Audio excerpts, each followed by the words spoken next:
आज का ये वीडियो क्लास 11th के बच्चों के लिए होने वाला है। आज की इस वीडियो में हम पॉलिटिकल साइंस का आपका कल पेपर होने वाला है और ये वीडियो बहुत ज़्यादा इंपॉर्टेंट है।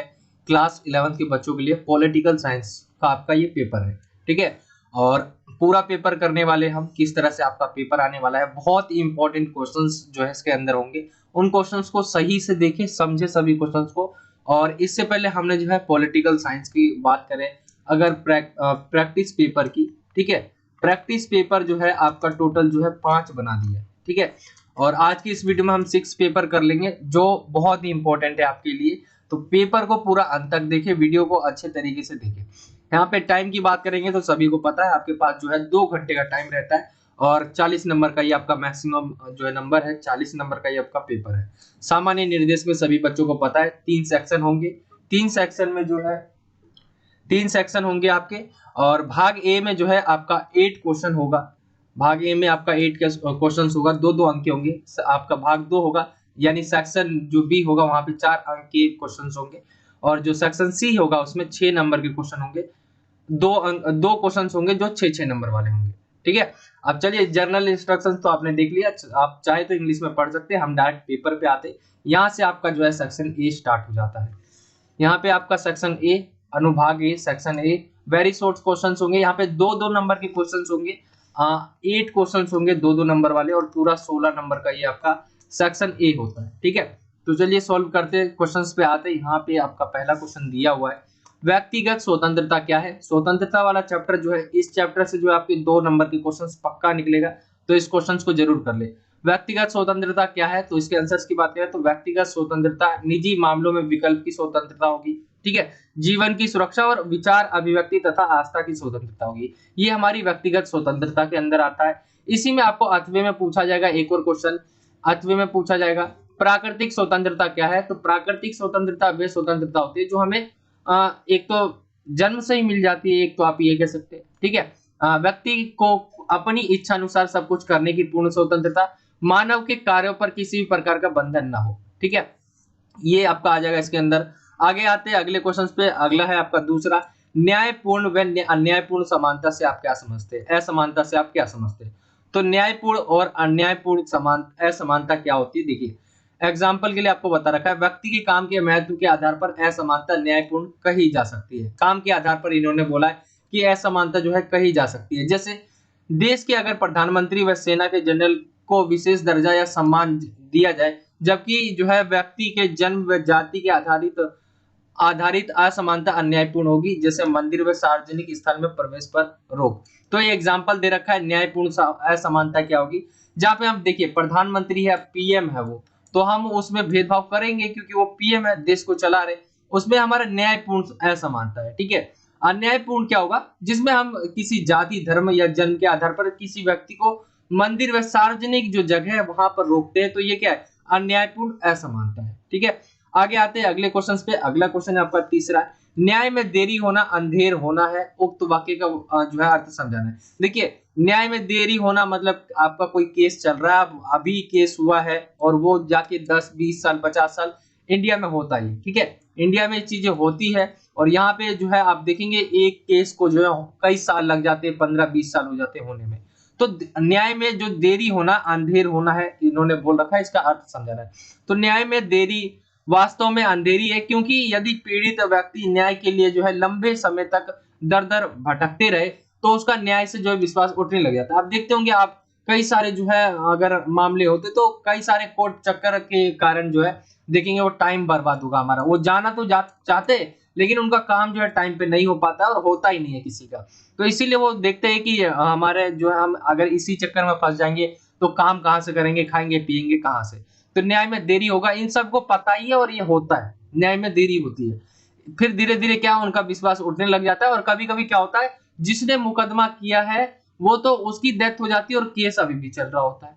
तो ये कभी कभी तो पीड़ित इंसाफ की उम्मीद लिए दुनिया से ही चला जाता है। तो न्याय ये जो है इसका अर्थ कुछ इस तरह से था।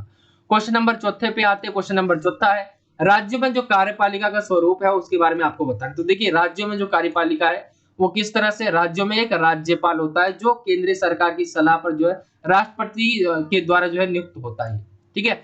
और ये केंद्रीय सरकार की सलाह पर जो है होता है, राष्ट्रपति के द्वारा नियुक्त होता है। मुख्यमंत्री विधानसभा में बहुमत दल का नेता होता है, बाकी सभी सिद्धांत वही होते हैं जो केंद्र सरकार में संसदीय व्यवस्था होने के कारण लागू है। तो 2 नंबर का था ये, इसको आप इजीली कर लेंगे। राज्यपाल क्या होता है आपको पता ही होगा, जैसे राष्ट्रपति होता है ना, तो वैसी स्टेट में भी जो है राज्यपाल की नियुक्ति की जाती है। स्टेट में जैसे मुख्यमंत्री होता है, ठीक है, मुख्यमंत्री होता है, तो प्रधानमंत्री होता है केंद्र लेवल पर, और स्टेट लेवल पे होता है मुख्यमंत्री। मुख्यमंत्री और राज्यपाल होते हैं, ठीक है, यहाँ पे। और यहाँ पे जो पीएम, प्रधानमंत्री, और यहाँ पे जो है राष्ट्रपति होता है, ठीक है। तो यहाँ पे ये आपने देखा राज्यपाल का स्वरूप किस प्रकार का है। आगे आते हैं अगले क्वेश्चन पे। 5वां क्वेश्चन है, राज्यसभा का सदस्य बनने के लिए क्या क्या योग्यता चाहिए। तो भारत का नागरिक होना चाहिए, 30 वर्ष की आयु हो। 2 पॉइंट आप लिख देंगे, आंसर मिल जाए आपको, पूरे नंबर मिल जाएंगे। इसका तीसरा पॉइंट है, इनका निर्वाचन एकल संक्रमणीय अनुपातिक प्रतिनिधित्व प्रणाली से होता है। आगे आते हैं अगले क्वेश्चन पे। अगला जो है क्वेश्चन नंबर 6 है, यदि एक अध्यापक कक्षा के कमजोर छात्रों के मनोबल को उठाने के लिए कुछ अतिरिक्त अंक दे देते हैं, तो इसमें न्याय का कौन सा सिद्धांत काम करता है। क्या आप इसे न्याय संगत मानेंगे। 70 को उत्तर लिखिए। देखिए, अगर कमजोर बच्चा है और उसके मनोबल को उठाने के लिए जो है टीचर ने उसको अधिक अंक दे दिए, ज्यादा अंक दे दिए, तो इसमें न्याय का कौन सा सिद्धांत काम करता है, ये पूछा गया। तो देखिए, इसमें बोला गया विशेष जरूरतों का विशेष ख्याल सिद्धांत काम करता है। और क्या ये न्याय संगत है। तो देखिए, जी हाँ, ये न्याय संगत होगा, क्योंकि देखिए कमजोर बच्चा है और कमजोर बच्चों को हमेशा टीचर जो है देखता है। वो टीचर जो होता है उसका मेन जो अपनी कोई भी क्लास होती है, टीचर होता है वहां का, तो वो जो है आगे बैठने वाले बच्चों पे ज्यादा वो नहीं करेगा, क्योंकि इन्हें पता है कर लेंगे, ठीक है। आगे बैठने वाले बच्चों से कहने का मतलब है वो बच्चे जो कमजोर बच्चे हैं, ठीक है। मतलब ये तो पढ़ ही लेंगे, आगे वाले जो पीछे वाले जो बच्चे होते हैं वो कमजोर होते हैं पढ़ाई में, ठीक है। तो उनके ऊपर ज्यादा फोकस डालते हैं। तो यहाँ पे भी क्या हो रहा है, यहाँ पे भी भेदभाव हो रहा है एक तरह से, लेकिन क्या है, ये अच्छा है, भेदभाव है, लेकिन इसमें क्या है, विशेष जरूरतों का विशेष ख्याल रखा जा रहा है, क्योंकि हमें सभी बच्चों को एक साथ लेके चल रहा है, उन टीचर का मानना है। तो इसने टीचर ने क्या किया, अधिक अंक दे दिया, तो इसे न्याय संगत मानेंगे, क्योंकि जो लोग कुछ महत्वपूर्ण संदर्भों में समान नहीं है, उनके साथ हमें क्या है, अलग ढंग से जो है उनके साथ बर्ताव करके जो है उनका ख्याल किया जाना चाहिए। तो कुछ इस तरह से इसका आंसर हो जाएगा। अगले क्वेश्चन पे आते हैं। अगला क्वेश्चन आपका 7वां है, अफसरों की समानता क्या है। तो अफसरों मतलब आप जानते होंगे सरकार की जो भी स्कीम निकलती है, जो जो चीज भी है सरकार द्वारा जो प्रोवाइड की जाती है, उसके जो अफसर होते हैं वो सभी को एक समान मिले। यहाँ पे एक्सप्लेन करते हैं हम। तो मोटे तौर पर इसका अर्थ ऐसे सामाजिक वातावरण से जिसमें व्यक्तियों को क्या है, शिक्षा हो गया, रोजगार हो गया, स्वास्थ्य सुविधाएं आदि की प्राप्ति में ऐसी चीजों के आधार पर जो है भेदभाव नहीं किया जाता हो, ठीक है। क्या क्या चीज हो गया, शिक्षा हो गया, रोजगार हो गया, स्वास्थ्य सुविधाएं हो गई, इनके आधार पर जो है भेदभाव नहीं किया जाता है। और साथ ही जिन्हें व्यक्ति कोशिश करके भी नहीं बदल सकता, समान अवसर के निर्माण एवं क्रियान्वयन के लिए सरकार और संस्थाएं तरह तरह के उपाय करती रहती है, ये आप सभी को पता भी है। आगे आते हैं अगले क्वेश्चन पे। क्वेश्चन नंबर आपका 8 है, न्यायाधीशों की नियुक्ति कौन करता है। तो न्यायाधीश की देखिए, न्यायाधीश की नियुक्ति कहने को तो बोल देते हैं हम राष्ट्रपति द्वारा की जाती है, ठीक है, लेकिन इसमें भी बहुत सारी चीजें जो है इसके अंदर आती है।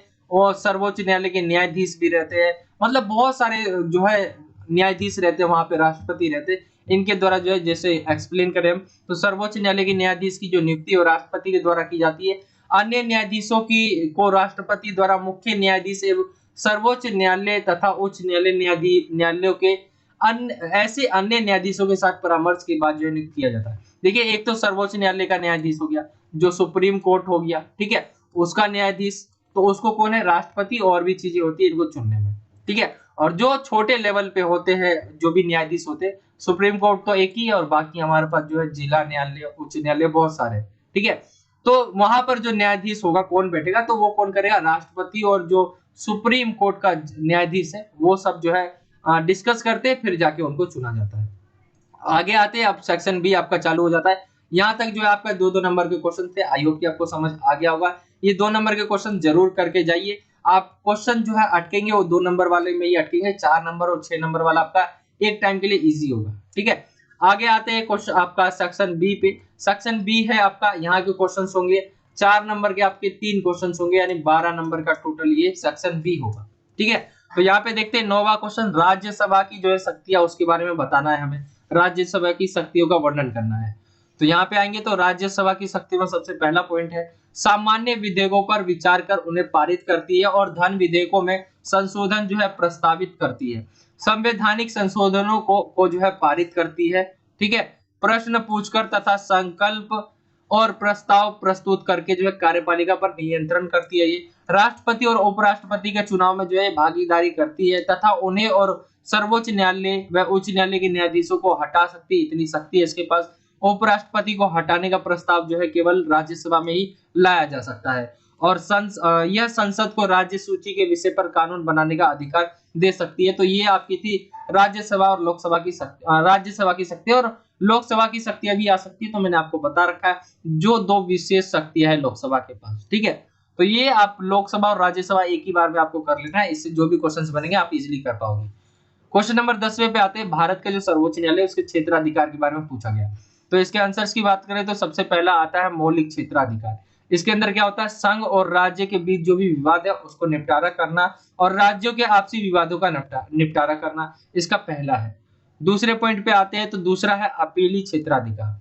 अपीली क्षेत्राधिकार में दीवानी, फौजदारी तथा संवैधानिक सवालों से जुड़े अधीनस्थ न्यायालयों के मुकदमे की अपील पर जो है सुनवाई करना। तीसरा जो है सलाह संबंधी क्षेत्राधिकार, जनहित के मामले में यानी जनता के हितों के मामले में तथा कानून के मसले पर राष्ट्रपति को सलाह देना। रीट संबंधी क्षेत्राधिकार व्यक्ति के मौलिक अधिकारों की रक्षा के लिए जो है ये सारे जो रीट है, ठीक है, प्रत्यक्षीकरण हो गया, परमादेश हो गया, निषेध आदेश हो गया, उत्प्रेक्षण, लेख तथा अधिकार प्रश्न, इन सभी रीटों को जारी करके जो है मानव के जो भी है अधिकार, मौलिक अधिकार, उनकी रक्षा करती है। ठीक है, आगे आते हैं अगले पॉइंट पे, 4 नंबर का ये तो हम 4 पॉइंट लिखेंगे। विशेषाधिकार, भारतीय भूभाग की किसी भी अदालत द्वारा पारित मामले या दिए गए फैसले पर जो स्पेशल लेख पिटीशन के तहत जो है की गई जो अपील है, ठीक है, की गई अपील पर जो है सुनवाई करने की शक्ति है इनके पास। तो ये था आपका जो है भारत का जो सर्वोच्च न्यायालय है उसका क्षेत्राधिकार। आई होप कि आपको समझ आ गया होगा। ये क्वेश्चन जो है 4 नंबर के लिए बहुत ज्यादा इंपॉर्टेंट है। 4 नंबर में आपके ज्यादा तो क्वेश्चन आएंगे नहीं, जैसे देखिए ये 10वां हो गया, 9वां हो गया, और जो आपका एक आएगा वो आपका जो 11वां आएगा वो मैप से आएगा। ठीक है, मैप वाला क्वेश्चन होगा और मैप वाला मैंने आपको कई बार करा रखा है क्वेश्चन। मैप वाले में यही क्वेश्चन आएगा, जहां तक मैं 99% मुझे लगता है यही क्वेश्चन आएगा। तो इन क्वेश्चंस को जरूर कर ले। मैप में यहाँ पे स्टेट दे रखे, पता होना चाहिए कौन सा स्टेट कहाँ पर है, जैसे यूपी कहाँ पर है, कर्नाटक कहाँ है, महाराष्ट्र कहाँ है, तेलंगाना, बिहार, आंध्र प्रदेश। अब क्वेश्चन की बात करें तो मैंने ये आपको कई बार क्वेश्चन बता रखा है कि इसमें पूछा गया द्विसदनीय जो विधानमंडल है उसके बारे में। ठीक है, तो यहाँ पे कौन कौन से स्टेट में है, तो ये स्टेट है जिनमें जो है द्विसदनीय व्यवस्था की गई हुई है और बाकी के जो स्टेट है उसमें नहीं है। तो कौन कौन से है द्विसदनीय व्यवस्था वाले जो राज्य है उनमें क्वेश्चन पूछा जा सकता है। ठीक है, तो ये आपको याद रखना है। आगे जो हम सेक्शन सी पे आते हैं, सेक्शन सी आपकी जो क्वेश्चन होंगे 6 नंबर के 2 क्वेश्चन होंगे, 12 नंबर का ये टोटल होगा। ठीक है, और इसमें अथवा मिलेगा आपको हर एक क्वेश्चन में। तो सेक्शन सी को देखते हैं हम। सबसे पहला क्वेश्चन है 12वां, इसका सामूहिक नेतृत्व के सिद्धांत पर आधारित जो कार्यपालिका के प्रकार है उसका वर्णन करना है। तो सामूहिक नेतृत्व के आधार पर पूछा गया, नेतृत्व के सिद्धांत पर जो आधारित है, एक है संसदात्मक, ठीक है, और दूसरा है अर्ध अध्यक्षात्मक। तो सबसे पहले हम संसदात्मक को देख ले, तो इसके अंदर होता है सरकार का प्रमुख क्या हो, कौन होता है, प्रधानमंत्री होता है।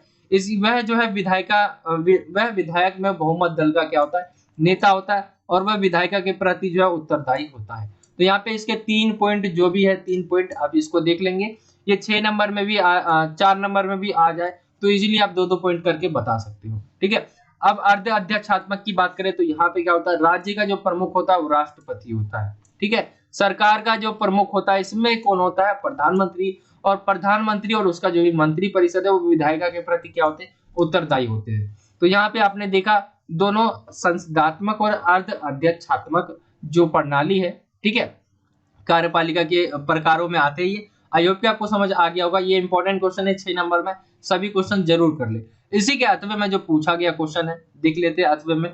इसी का अथवा है आपका, और संसद के जो है कार्य उसके बारे में आपको बताना है। इसके आंसर्स की बात करें तो संसद के बहुत सारे कार्य है, आप जो है आप 2-4 पेज 5 पेज भी लिख सकते हो अगर आपने सही से पढ़ा है तो। ठीक है, विधायी कामकाज, संसद पूरे देश या देश के किसी भी भूभाग के लिए जो क्या है कानून बनाने का कार्य करती है। दूसरा पॉइंट है कार्यपालिका पर नियंत्रण तथा उस पर उत्तरदायित्व सुनिश्चित करना। संसद का सबसे महत्वपूर्ण काम कार्यपालिका को उसके अधिकार क्षेत्र में सीमित रखने तथा जनता जिसने उसे चुना है उसके प्रति क्या उत्तरदायित्व जो है सुनिश्चित करना। तीसरा जो है पैसे से संबंधित जो भी वित्तीय कार्य है, ठीक है। अब सरकार को बहुत सारे काम करने पड़ते हैं, जैसे कि मैंने आपको कई बार क्वेश्चन बता रखा है, इन कामों पर बहुत सारा जो है पैसा खर्च होता है, पैसा कहाँ से आता है, और प्रत्येक सरकार कर वसूली के द्वारा अपने संसाधनों को बढ़ाती है, लेकिन लोकतंत्र में संसद कराधान तथा सरकार द्वारा धन का के प्रयोग पर नियंत्रण रखती है। यदि भारत सरकार को या कोई नया कर प्रस्ताव लाए तो उसे संसद की स्वीकृति लेनी पड़ती है।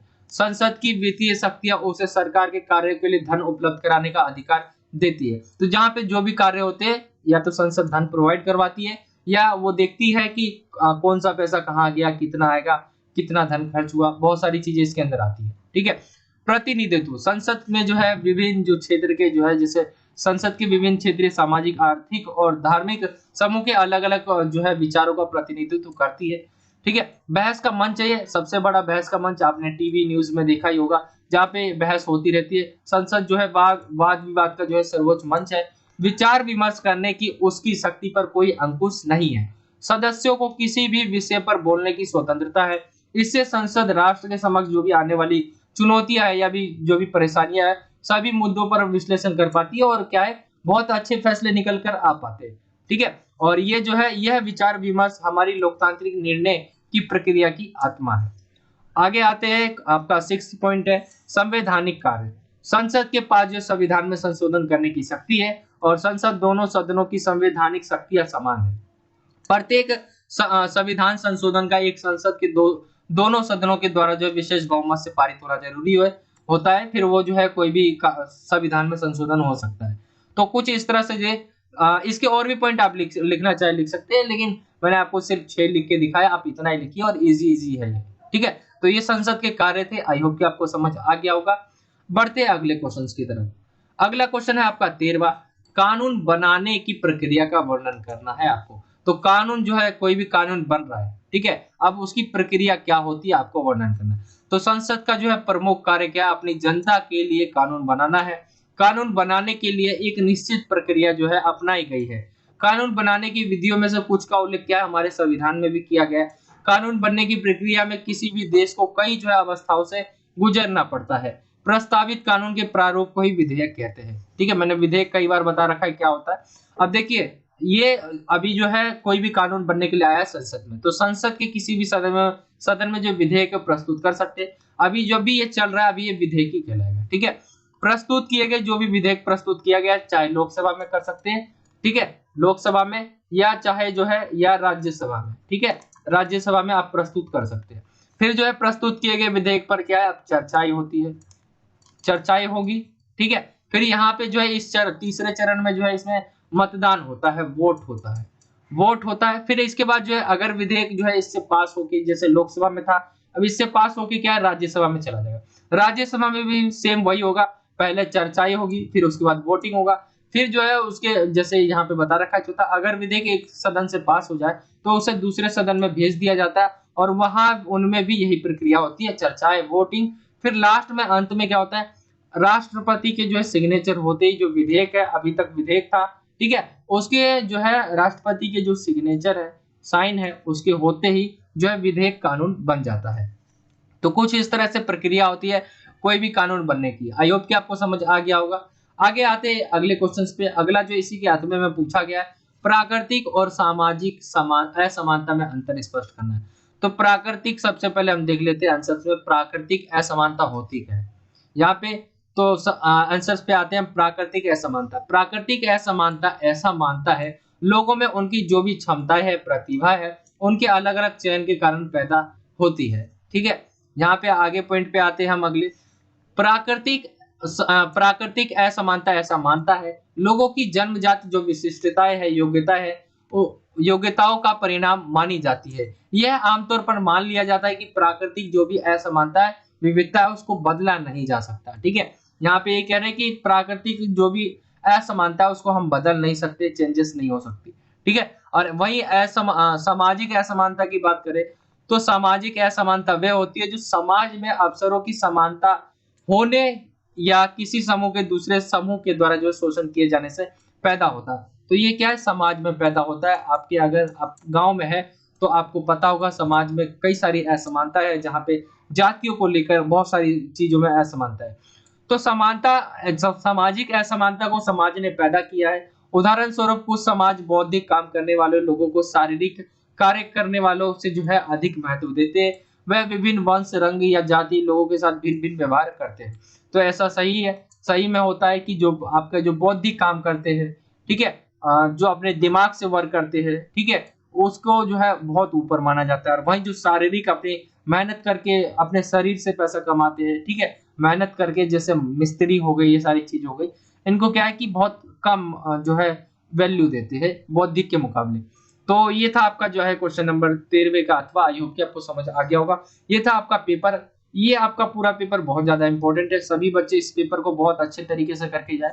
और इससे पहले मैं आपको बता दूँ, पॉलिटिकल साइंस का आपका जो है इम्पोर्टेंट जो भी क्वेश्चंस है चैप्टर वाइज की आपको प्लेलिस्ट जो है मिल जाएगी। आप प्लेलिस्ट जरूर चेक कर ले, वहां पे आपको चैप्टर वाइज जो भी इम्पोर्टेंट क्वेश्चन है पूरे कवर करवा दिए गए जा चुके हैं। प्रैक्टिस पेपर की बात करें, यहाँ पे प्रैक्टिस पेपर में आपकी टोटल जो है इसको लगा दे तो हम 6 करवा दिया गया है। सैंपल पेपर जो आपका आया था, सैंपल पेपर भी आपका करवा दिया गया है। सारी चीजें जो है डिस्क्रिप्शन में आपको जो है मिल जाएगी, वरना आप वीडियो को एंड तक देखेंगे तो ठीक है। यहाँ पे आपको जो है अगर आपने एंड तक देखा है तो लास्ट में बॉक्स बन के आ जाएगा वीडियो का, प्लेलिस्ट भी मिल जाएगी इंपॉर्टेंट क्वेश्चन की, साथ में आपको जो है प्रैक्टिस पेपर भी दिख जाएगा। और डिस्क्रिप्शन पे चेक करेंगे तो नीचे भी आपको जो है डिस्क्रिप्शन में लिंक नहीं, डायरेक्ट जो है आप नीचे की तरफ और आएंगे तो वहां पे वीडियो शो हो जाएगा, तो वहां से आप इजिली देख पाएंगे सारी चीजों को। तो ये था आपका जो है आपका पेपर। आई होप कि आपको समझ आ गया होगा। कल का पेपर बहुत ज्यादा इंपॉर्टेंट है, ठीक है? बहुत ज्यादा हमने मेहनत करी है पॉलिटिकल साइंस के ऊपर, तो बहुत अच्छे नंबर लेके आने आपको। अच्छे से तैयारी करिए, इस पेपर को जरूर सोल्व करिए। बाकी 2 और भी पेपर करवाए गए हैं उनको भी जरूर जो है सोल्व करके जाना है आपको। बहुत अच्छे नंबर आएंगे, पेपर बहुत ईजी आएगा, इतना कठिन नहीं आएगा, ठीक है? तो ये था आज का वीडियो। आई होप कि आपको वीडियो अच्छा लगा होगा। वीडियो अच्छा लगा हो तो वीडियो को लाइक करें, ज्यादा से ज्यादा अपने दोस्तों में शेयर करें। और अगर आप हमारे चैनल पे नए हो तो नीचे जो है आपको रेड कलर का जो है सब्सक्राइब का बॉक्स दिखेगा, जहां सब्सक्राइब लिखा होगा, इसके ऊपर क्लिक करना है आपको और बेल का आइकन ऑल पे सेलेक्ट कर लेना है। इससे आप हमारे आने वाली जो नई वीडियोस है उसके नोटिफिकेशन पा पाओगे।